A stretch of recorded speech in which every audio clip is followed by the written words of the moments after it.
মিশরের কিছু অল্প শিক্ষিত অশিক্ষিত মুসলমানদেরকে নিয়ে একটা মহা সমাবেশ করলো। সমাবেশ করে জিজ্ঞাসা করলো, আপনারা কি শুনেছেন ইয়ামান দেশের আব্দুল্লাহ ইবনে সাবা নামের একজন ইহুদি ধর্মের পণ্ডিত মদিনা শরীফে এসে হযরত উসমানের কাছে কলিমা পড়ে মুসলমান হয়েছে, শুনেছেন?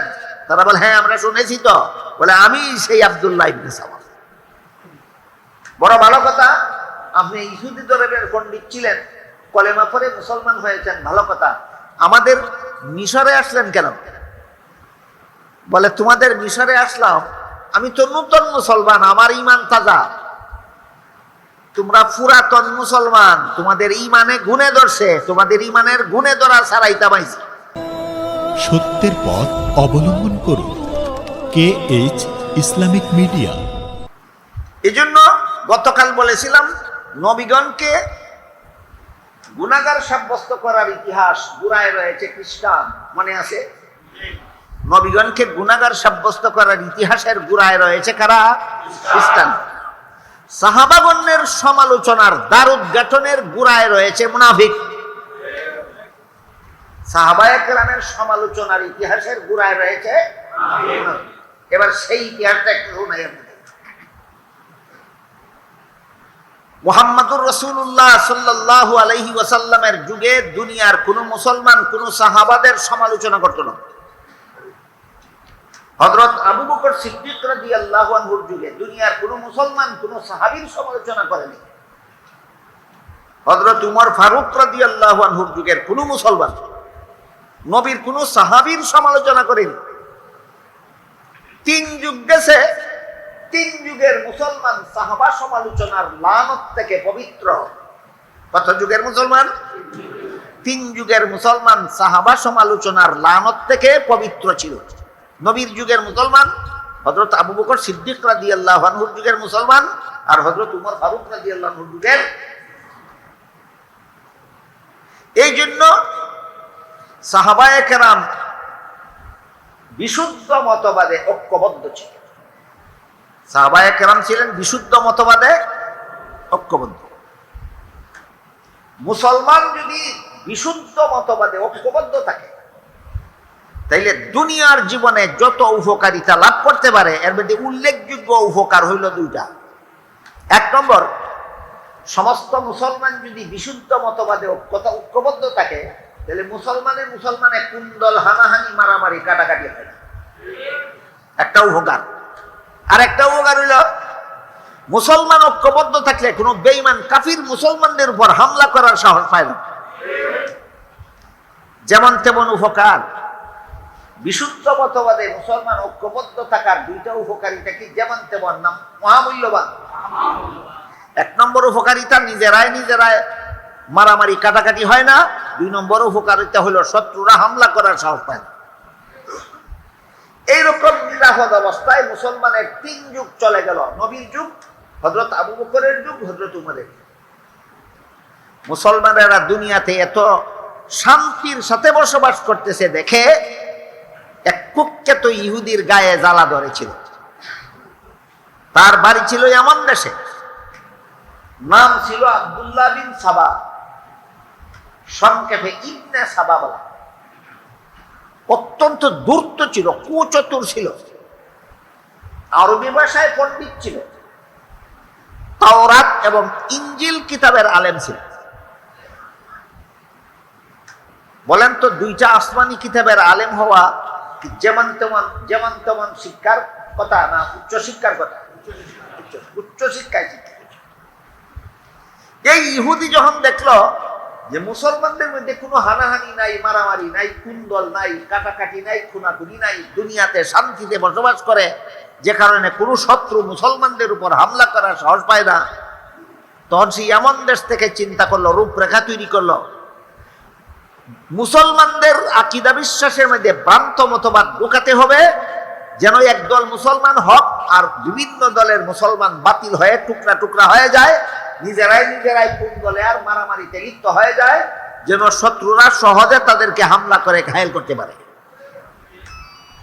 এই চিন্তা চেতনা নিয়ে ইবনে সাবা ইয়ামান দেশ থেকে রাসূলের তৃতীয় খলিফা হযরত উসমান রাদিয়াল্লাহু আনহুর শাসন আমলে ইয়ামন থেকে মদিনা শরীফে আসলো, আর হযরত উসমানের কাছে বলল যে আপনাদের ইসলাম ধর্মটা আমার পছন্দ হয়েছে, আমার এক কলেমা পড়ায় মুসলমান বানায়। উসমান সরল মনে বিশ্বাস করিয়া তারে কলেমা পড়াইয়া মুসলমান বানায়। বলুন সে কি সত্য ইসলাম গ্রহণ করতে এসেছে, না মুসলমানদের মধ্যে ভ্রান্ত মতবাদ ঢুকাইয়া মুসলমানদের মধ্যে ফাটল সৃষ্টি করতে এসেছে? ফাটল সৃষ্টি করতে মুনাফিক। উমর হযরত উসমান তো তার মনের খবর জানেন না, তিনি সরল মনে তারে কলেমা পড়াই দিয়েছে। সারা মুসলমানের দেশে খবর প্রচারিত হয়ে গেছে যে ইয়ামন দেশের বিখ্যাত তওরাত ইনজিল কিতাবের পণ্ডিত আব্দুল্লাহ ইবনে সাবা কলেমা পড়ে মুসলমান হয়েছে। মুসলমান হয়ে মুসলমান সমাজের ঠাঁই করে নিল। প্রথমে মদিনার মুসলমানদের মধ্যে ভ্রান্ত মতবাদের বীজ বপনের অপচেষ্টা চালিয়ে ব্যর্থ হয়েছে। তারপরে মক্কার মুসলমানদের মধ্যে ভ্রান্ত মতবাদের বীজ বপনের অপচেষ্টায় মেতে উঠল, ব্যর্থ হয়েছে। তারপরে বসরার মুসলমানদের মধ্যেও সেই চেষ্টা চালিয়ে ব্যর্থ হয়েছে। কুফার মুসলমানদের মধ্যেও সেই চেষ্টা চালিয়ে ব্যর্থ হয়েছে। সিরিয়ার মুসলমানদের মধ্যেও সেই চেষ্টা চালিয়ে ব্যর্থ হয়েছে। ইসলামের নামে ভ্রান্ত মতবাদ মুসলমান সমাজে ঢুকাইয়া মুসলমানে মারামারি কাটাকাটি করে এবার নীল নকশা নিয়ে কাজ শুরু করেছে গোপনে গোপনে। মদিনায় এই চেষ্টা করে ব্যর্থ হয়েছে, মক্কায় ব্যর্থ হয়েছে, বসরায় চেষ্টা করে ব্যর্থ হয়েছে, কুফায় চেষ্টা করে ব্যর্থ হয়েছে, সিরিয়ায় চেষ্টা করে ব্যর্থ হয়েছে। শেষ পর্যন্ত মিশরে গিয়া কিছু অল্প শিক্ষিত অশিক্ষিত মুসলমানদের মধ্যে তার এই মিশন চালু করেছে।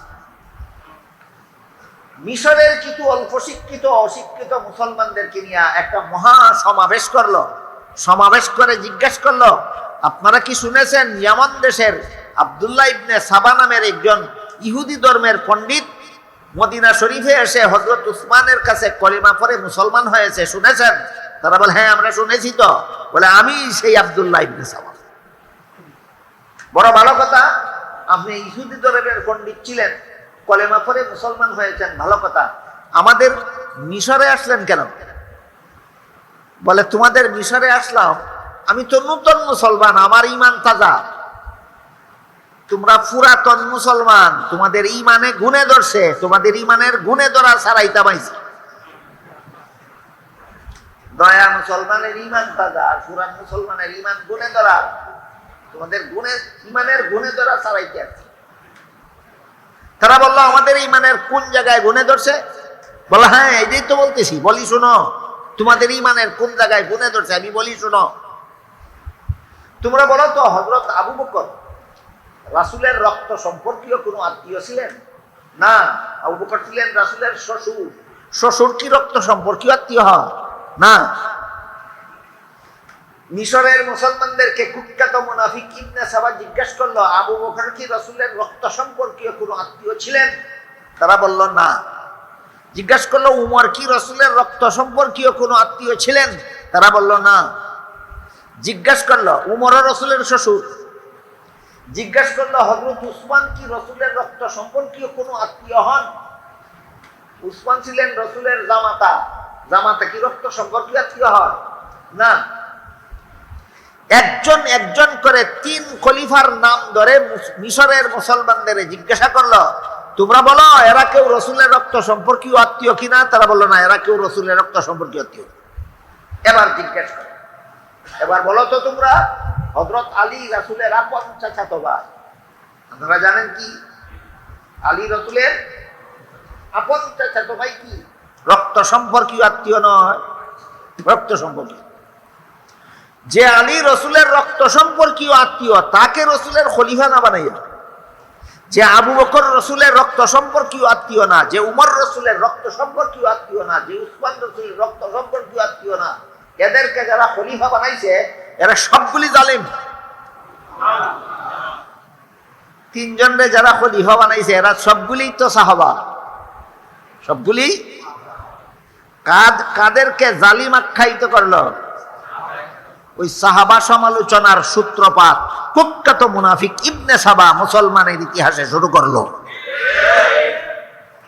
ইতিহাস বুঝে থাকলে বলুন, সাহাবাদের সমালোচনার সূত্রপাত করেছিল কোন সাচ্চা মুসলমান না মুসলমান নামধারী এক কুখ্যাত মুনাফিক? সুতরাং সাহাবাদের সমালোচনা করা মুসলমানের কাজ নয়, সাহাবাদের সমালোচনা করা মুনাফিকের কাজ।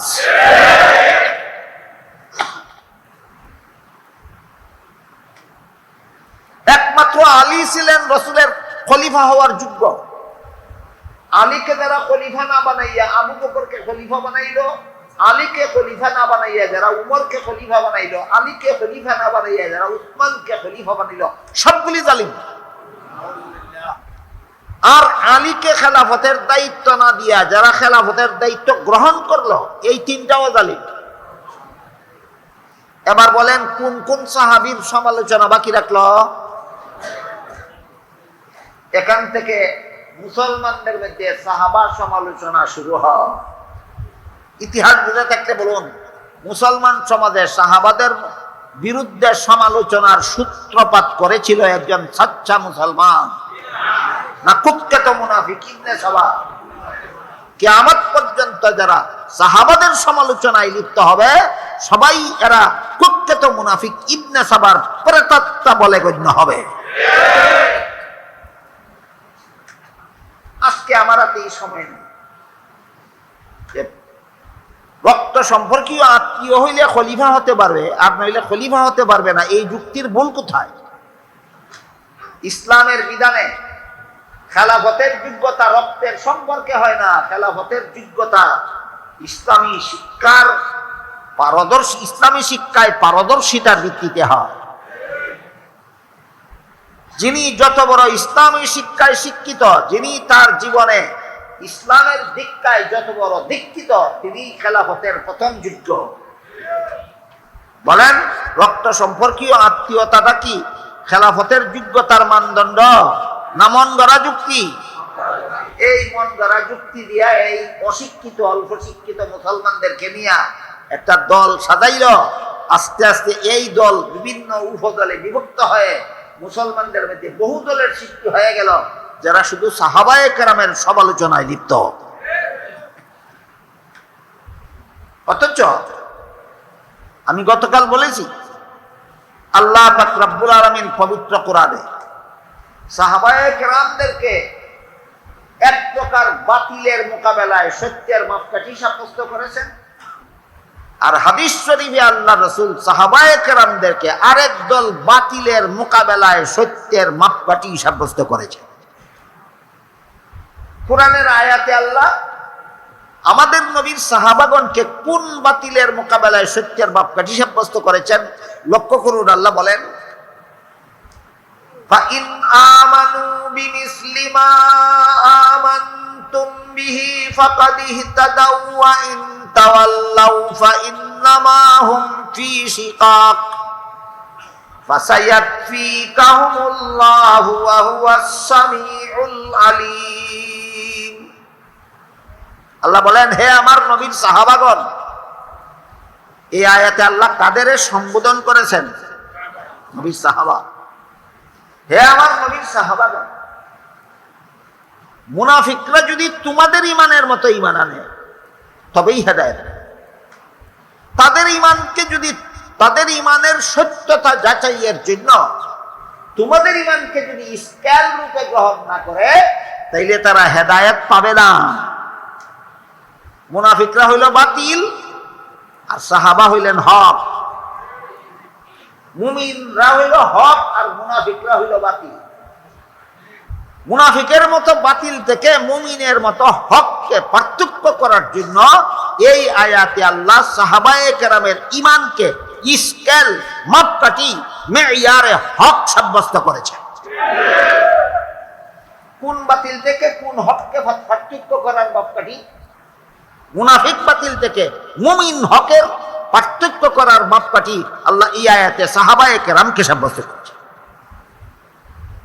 এবার দেখেন হাদিস শরীফে আল্লাহ রাসূল সাহাবায়ে কেরামকে কোন বাতিলের মোকাবেলায় কোন হকের মাপকাঠি সাব্যস্ত করেন।